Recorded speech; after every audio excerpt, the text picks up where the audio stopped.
اما بعد قال مولا امام حسین علیہ السلام ان کان دین محمد لم یستقم الا بقتلی فیا سیوف خزینی۔ ایک درود پڑھ لیجئے محمد و آل محمد علیہ السلام۔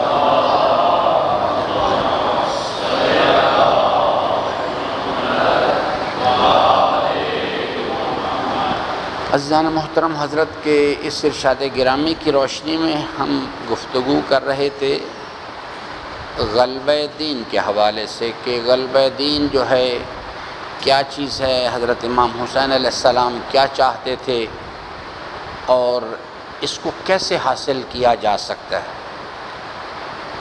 یہ 2 مراحل پر مشتمل یہ پروگرام ہے۔ یہ ذات سے شروع ہوتا ہے، دوسرے کی طرف سے نہیں شروع ہوتا۔ ہم مثال کے طور پہ ہم پاکستان میں چاہتے ہیں کہ دین کو غالب کیے، میں اپنے گھر میں چاہتا ہوں دین غالب کروں، کیا کرنا چاہیے مجھے؟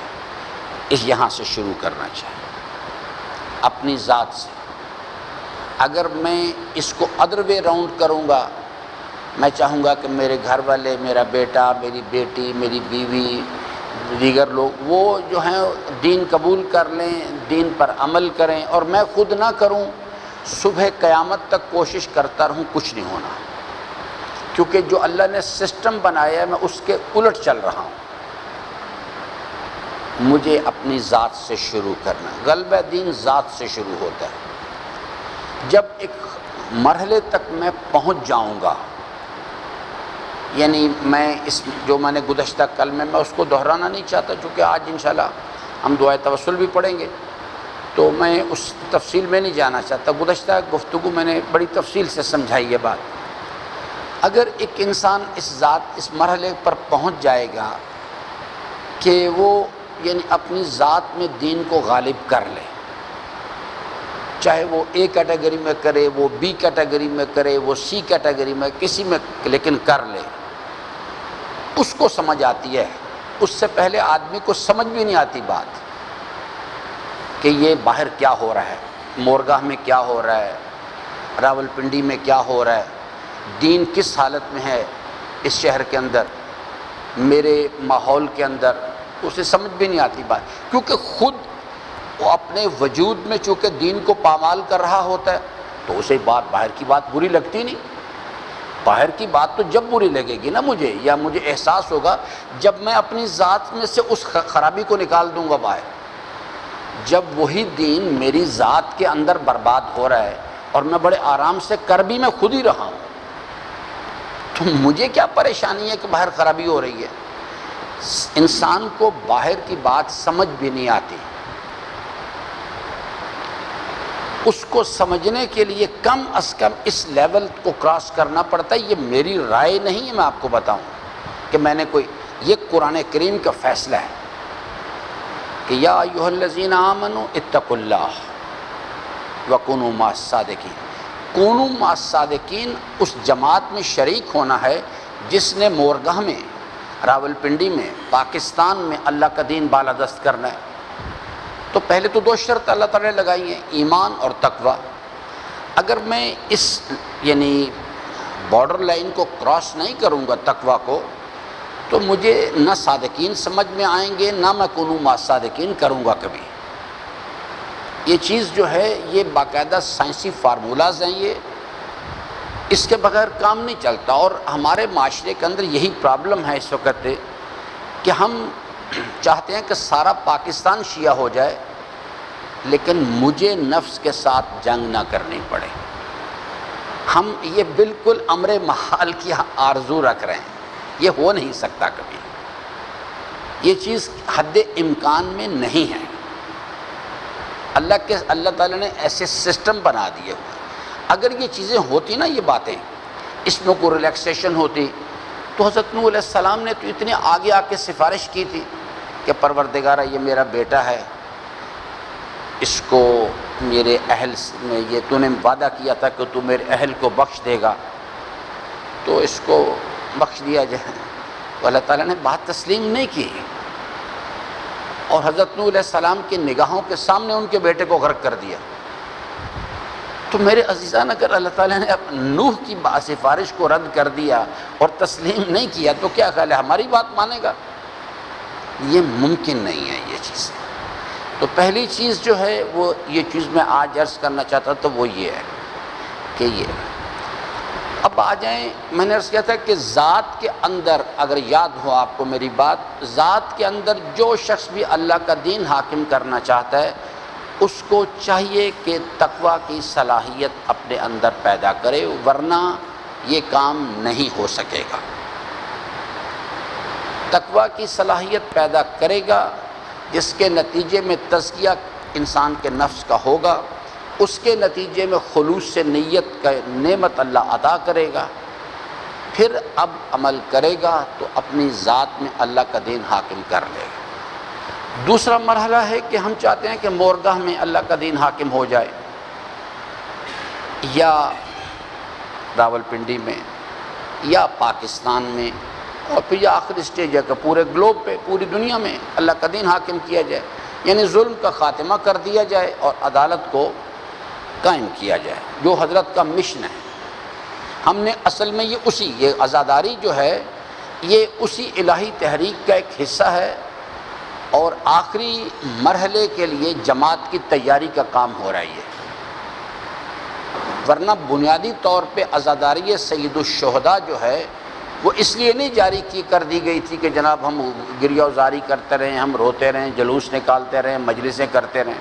یہ ایک جماعت قائم کرنی ہے جو یعنی جب قائم ہو جائے گی گلوب پہ تو پھر اس کے نتیجے میں یہ بالکل اسی طرح سے ہے جیسے چھٹے امام کے بارے میں بعض لوگ کہتے ہیں کہ جن امام علیہ السلام کہتے تھے کہ نہیں کرنا چاہیے، یہ اشتباہ ہے لوگوں کا۔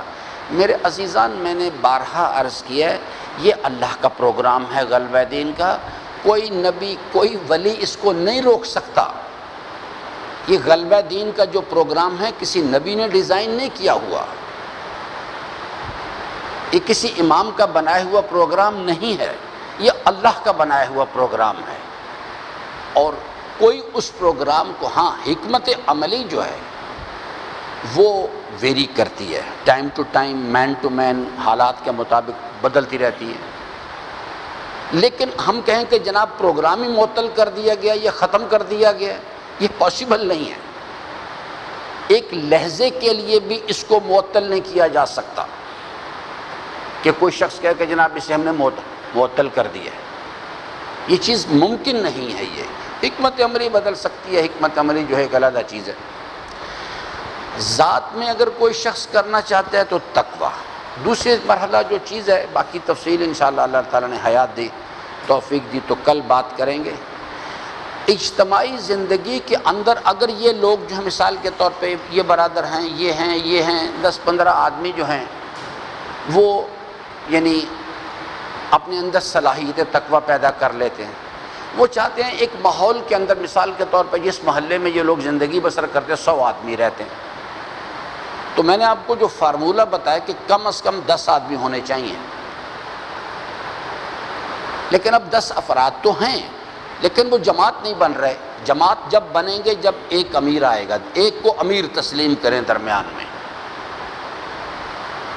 جب وہ ایک کو امیر تسلیم کریں گے، اور امیر کا جو انتخاب ہے وہ نہ رنگ کی بنیاد پر، نہ نسل، نہ زبان، نہ علاقہ، کچھ نہیں، صرف وہ شخص جو یعنی حضرت نے فرمایا جو تم میں سے سب سے بہتر قرآن جانتا اس کو آگے لاؤ۔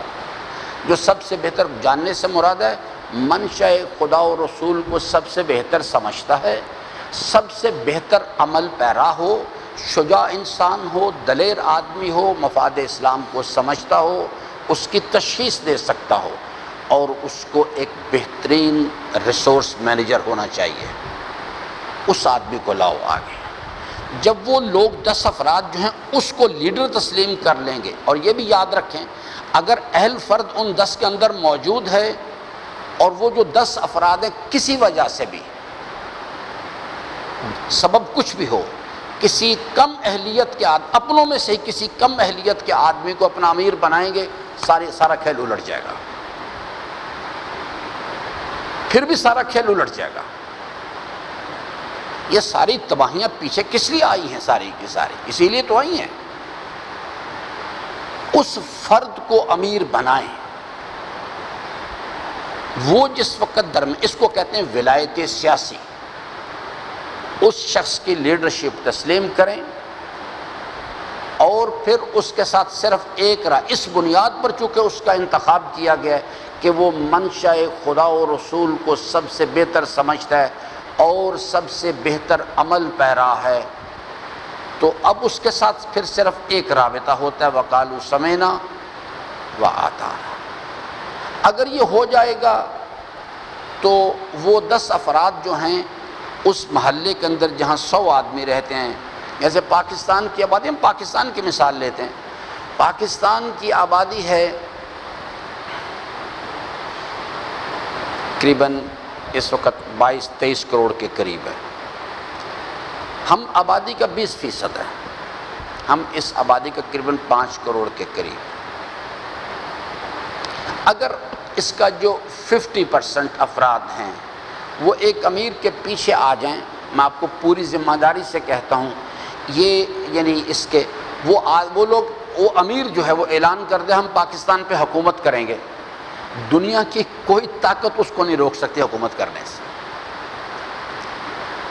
سب کو بتائیں ہم شیعہ ہیں، ہم پاکستان پہ حکومت کریں گے، دنیا کی کوئی طاقت اس شخص کو حکومت کرنے سے نہیں روک سکتی۔ یہ معاشرہ سازی کے، جامعہ سازی کے کچھ قواعد و ضوابط ہیں۔ ولایت سیاسی کو جب تک درمیان میں نہیں لائیں گے، اگر یہ سارے کے سارے یہ جو 5 کروڑ ہیں سب کے سب نماز شب پڑھنا شروع کر دیں، سب کے سب دعائے کمیل پڑھیں، لیکن ولایت سیاسی کو تسلیم نہ کریں، یہ کچھ بھی نہیں کر سکتے۔ وہ اپنی ذات پہ تو کر لیں گے، تقویٰ کی صلاحیت آ گئی ہے، لیکن کیا پاکستان میں دین غالب نہیں کر سکتے۔ اور وہ جو افراد ہیں جو میں نے ابھی عرض کیا، وہ یہ نہیں ہوگا کہ اگر ہم ایک جماعت بنا لیں اور وہ لوگ جو ہیں ایک امیر کے پیچھے اکٹھے ہو جائیں تو اس کے نتیجے میں خود بخود اس کے لیے قربانی دینی پڑے گی۔ جو ایگزسٹنگ جو اس وقت سسٹم ہے، اس کے جو اسٹیک ہولڈرز ہیں، اس کے جو بینیفیشریز ہیں، جن کو اس سے فائدہ پہنچ رہا ہے، وہ کیوں چھوڑیں گے سسٹم کو؟ وہ آپ کے ساتھ وہی سلوک کریں گے جو یزید نے امام حسین علیہ السلام کے ساتھ کیا۔ آپ کو ایک خون کے سمندر سے گزرنا پڑے گا یہاں پہ، پھر آپ ایک لمبا عرصہ قربانیاں دینے کے بعد اس قابل ہوں گے۔ آپ یہ نہ سمجھیں کہ یعنی ایران میں اور یعنی ایک رات امام خمینی نے اعلان کیا اگلے دن انقلاب آ گیا، ایسی کوئی چیز نہیں۔ اس کے پیچھے میرے عزیزان اب تک اگر حساب لگائیں، انقلاب اس تحریک کو کامیاب کرنے کے لیے، حکومت اسلامی قائم کرنے کے لیے اور اس کو بچانے کے لیے لاکھوں افراد کی قربانیاں ہیں، لاکھوں، 2-4 ہزار نہیں۔ میں نے پہلے بھی ذکر کیا تھا، میں اتفاق سے مشہد گیا ہوا تھا زیارت کے لیے، تو میں شہداء کے قبرستان کی زیارت کے لیے چلا گیا۔ ایک تو حضرت کے مزار مقدس کے ساتھ ہے نا، وہاں پہ بہت بڑا قبرستان ہے وہ بھی۔ ایک شہر سے باہر میں جا کے ایک کونے میں کھڑا ہوں، جہاں تک نظر جاتی تھی شہداء کی قبریں، حد نگاہ تک قبرستان پھیلا ہوا۔ غلبہ دین جو ہے میرے عزیزان، وہ مانگتا ہے اس چیز کو جو اللہ تعالیٰ نے فارمولہ بتایا نا اپنے کلام میں کہ هل ادلکم علی تجارۃ تنجیکم من عذاب علیم، فرماتا ہے کہ تؤمنون باللہ ورسولہ وتجاہدون فی سبیل اللہ باموالکم وانفسکم، اس کے بغیر ممکن نہیں ہے یہ۔ چاہے انبیاء آ جائیں قیادت کرنے کے لیے، چاہے ائمہ علیہ السلام تشریف لائیں قیادت کرنے کے لیے، یا کوئی غیر معصوم ولی امر اس کو لیڈ کرے، لیکن اس کاروان نے بہرحال خون کے سمندر سے گزرنا ہے، اور اگر وہ خون سے آبیاری کرنے کے لیے تیار ہیں، شجر اسلام کی آبیاری ہمیشہ خون شہداء نے کی ہے، اگر وہ آمادہ ہیں اس کے لیے تو پھر یہ ہو جائے گا۔ اب یہ اللہ بہتر جانتا ہے کتنا ٹائم لگے گا، ہو سکتا ہے کہ 1 مہینہ لگے اور ہو سکتا ہے 1 سال لگے، ہو سکتا ہے 10 سال لگے، لیکن یہ بہرحال اس پروسیس سے گزرنا ہے۔ ولایت سیاسی کے بغیر جو غلبہ دین کا پروگرام ہے انسانی معاشروں کے اندر، یہ سوچنا بھی نادانی ہے کہ جناب اس کے بغیر یہ چیز ممکن ہو جائے گی۔ تو آج کی گفتگو بس یہاں تک ہے، اس کی تفصیل ہے اس چیز کے لیے کہ ولایت سیاسی جو ہے اس سے کیا مراد ہے اور کیا معاملات ہیں اس چیز کے لیے۔ پاکستان کی جو سرزمین ہے اس وقت، جو اس حوالے سے اگر تشیع کو نقطہ نظر سے دیکھیں اس چیز کو، کیونکہ جو برادران اہل سنت میں جو صورتحال ہے، اور بھی لوگ ہیں لیکن یہ 2 پرومیننٹ فگرز ہیں، مولانا مودودی صاحب اور دوسرے ڈاکٹر اسرار۔ یہ جو ابھی گزشتہ 50 سال کے ٹائم لائن کے اندر، 50-60 سال میں لائم لائٹ میں یہ لوگ ہیں، یہ لوگ اس نظریے کے قائل تھے۔ تفصیلات میں بے شک اختلاف ہو سکتا ہے، لیکن یہ لوگ بہرحال ولایت سیاسی کے بھی قائل تھے اور غلبہ دین کے بھی قائل تھے کہ غلبہ دین ہونا چاہیے اور ولایت سیاسی بھی ہونی چاہیے۔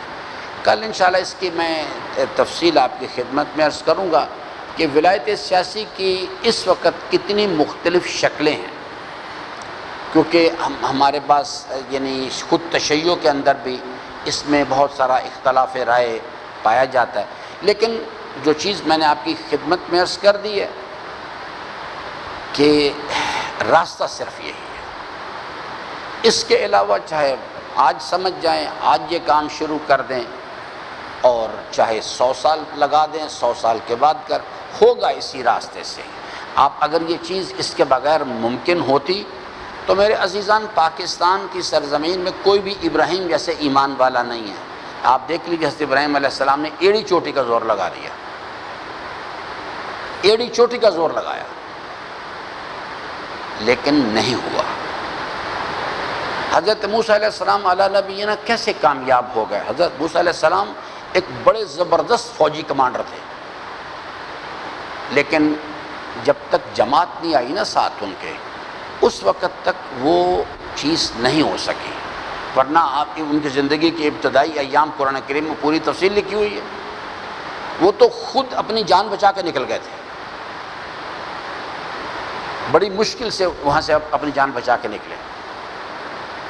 تو یہ ایک سسٹم ہے عزیزان، جو کربلا ہے وہاں امام حسین علیہ السلام کے ساتھ جو لوگ تھے وہ سب کے سب متقین تھے، سب کے سب یعنی صالحین میں سے تھے، اس واسطے کہ حضرت ولی صلی اللہ علیہ وسلم کی جو زیارت ناہیہ ہے اس میں ان کو سلام کیا گیا، السلام علیکم یا اولیاء اللہ، سب کے سب اللہ تعالیٰ کے اولیاء تھے۔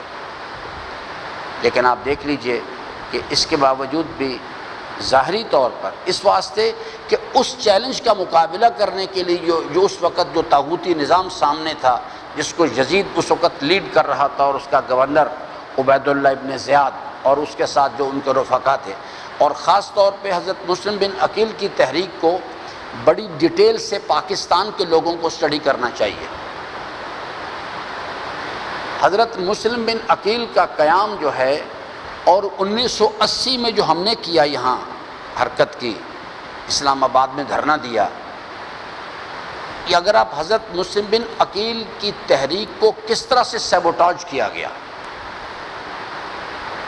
جو یعنی اتنے ہزاروں افراد ان کی بیعت کیے ہوئے تھے، اور وہ شخص صرف اس کے ساتھ 32 آدمی تھے ٹوٹل، کس طرح سے انہوں نے 1 ہفتے کے اندر اندر پوری موومنٹ کو الٹ کے رکھ دیا سارے کا سارا۔ اس کو غور سے اسٹڈی کرنے کی ضرورت ہے۔ اور پھر دیکھیں کہ پاکستان کے اندر 1980 میں 79 میں انقلاب آیا، 1 سال کے بعد اپریل 1980 اسلام آباد میں دھرنا دیا گیا، اور اس کے بعد ہم پھر بکھر گئے۔ پہلے 2 حصوں میں تقسیم ہوئے، اس وقت 4-5 میں ہو چکے ہیں۔ ریزنز کیا ہیں اس کی، اس کو اسٹڈی کریں جا کے اچھی طرح سے، تو آپ کو اس بات شاید سمجھ آنی شروع ہو جائے کہ جو ایگزسٹنگ سسٹم کے سٹیک ہولڈرز ہوتے ہیں نا، وہ برداشت نہیں کرتے اس چیز کو. نام صرف بدلے ہوئے، کھیل ایک ہی ہے. جو نام صرف بدلے ہیں، اس وقت جو افراد تھے ان کے نام تھے عبید اللہ ابن زیاد، شمر، عمر ابن سعد. آج ان کے نام مختلف ہیں، یعنی فرق کچھ بھی نہیں ہے، کھیل وہی کھیلا جا رہا ہے. تو اس لیے خلاصہ بس میں نے آپ کی خدمت میں عرض کر دی ہے، ذات میں اللہ کا دین حاکم کرنا ہے. ہزار مولانا صاحب آپ کو تسلیاں دیں، راستہ ایک ہی ہے، تقویٰ. کوئی راستہ اس کے علاوہ نہیں. یا ایک جو درمیان میں ایک راستہ جو نکلتا ہے وہ من کر لے، اس کی وضاحت کر دے کہ ان اللہ یحب التوابین. معاشرے کے اندر اللہ کا دین حاکم کرنا چاہتے ہیں تو ہمیں ایک مرکز کی طرف آنا ہوگا، ایک ولایت سیاسی کو پکڑنا ہوگا. یہ جو ہمارے درمیان انتشار ہے نا، اس وقت ہم 4 5 یا اس سے بھی زیادہ گروپس بن چکے، یہ اصل میں دشمن کا سب سے بڑا پاور پوائنٹ ہے. یہ دشمن کا پاور پوائنٹ ہے، ہماری ویکنس ہے. اگر ہم ایک مرکز پہ آ جائیں، یہ ہمارا پاور پوائنٹ ہے، دشمن کے لیے مصیبت بن جائے گی یہ چیز. اور وہ اس چیز کے لیے یہ کام شروع ہوا تھا. پاکستان کی جو حکمران طبقات ہیں وہ یہ توقع نہیں کر رہے تھے اس چیز کی کہ اتنی جلدی یہ صورتحال یکدم آئے گی، کہ 1 سال اور 2 مہینے کے اندر اندر اسلام آباد میں سیکٹریٹ پہ قبضہ کر لیا گیا. تو الارم، خطرے کی گھنٹیاں بجنے شروع ہو گئیں تمام ایوان ہائے اقتدار میں. صرف پاکستان میں نہیں، گلوبل لیول پہ یہ کیا مصیبت آ گئی ہے. اس وقت سے انہوں نے انتظام کیا، اور اس میں سے ایک پلان یہ تھا ان کو ایک مرکز پہ نہیں رہنے دو، توڑ دو انہیں، کیونکہ وہ ہے ان کا پاور پوائنٹ. جتنے ہم آپس میں ٹوٹیں گے، جتنے ڈفرینٹ گروپس بنائیں گے، اتنا ان کی تائید ہوگی جا کے. اور اگر ہم ایک مرکز پہ آ جائیں ولایت سیاسی کے نقطہ نظر سے، تو وہ ان کے لیے موت کا پیغام ہے. باقی باتیں انشاءاللہ کل کریں گے. بس یعنی 2 جملے میں مصیبت کے عرض کرنا چاہوں گا. درود پڑھ لیجیے محمد وعلیہ السلام.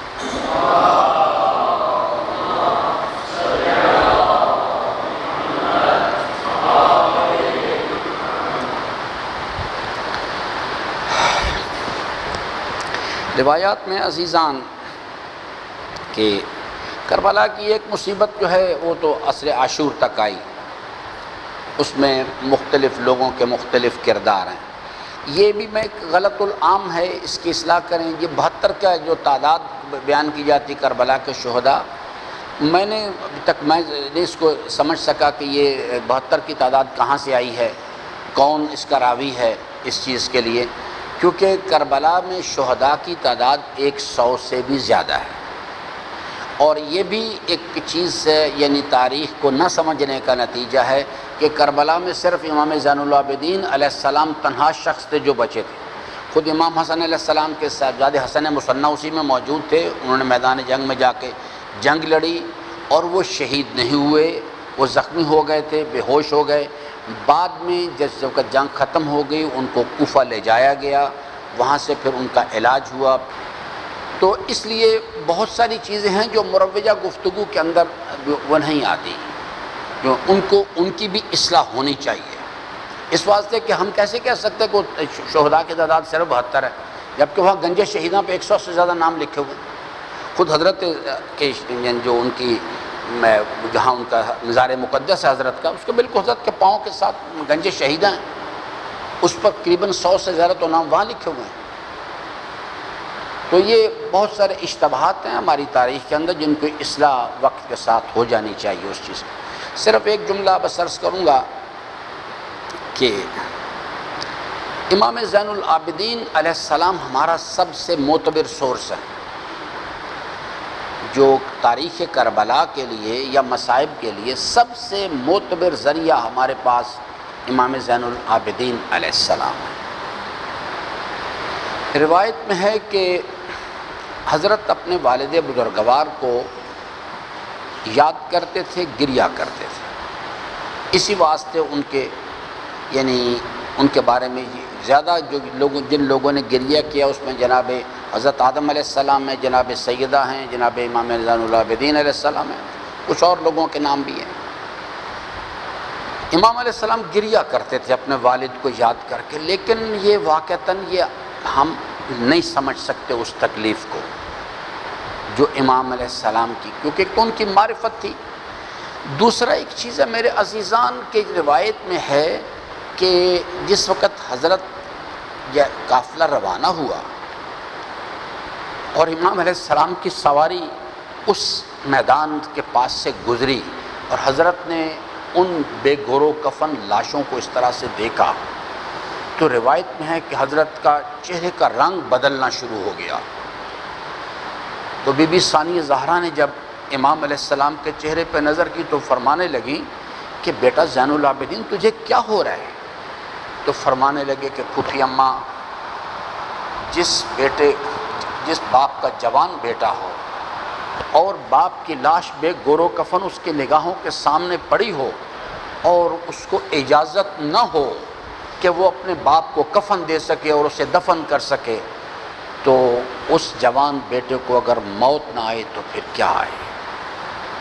اس کیفیت سے گزر کر اور ایک دردناک جملہ تاریخ کا اور ہے کہ جب کوفہ میں یہ قافلہ داخل ہو رہا تھا تو میری آقا زادی نے امام زین العابدین علیہ السلام کو بلایا اور کہا کہ بیٹا زین العابدین شمر سے کہو ایک مہربانی کرے ہمارے اوپر، ہمیں بازار کے راستے سے اندر نہ لے کے جائے شہر میں، اس واسطے کہ لوگوں کے ہجوم ہیں۔ تو جب یہ پیغام شمر کو ملا تو اس نے جو جواب دیا کہا کہ زینب کو پیغام دو کہ وہ اب کوفہ کی شہزادی نہیں ہے، وہ قیدی بنا کے لائی گئی ہے۔ اِنَّ لِلَّهِ وَإِنَّ إِلَيْهِ رَاجِعُونَ رِضًا بِقَضَائِهِ وَتَسْلِيمًا لَهُ۔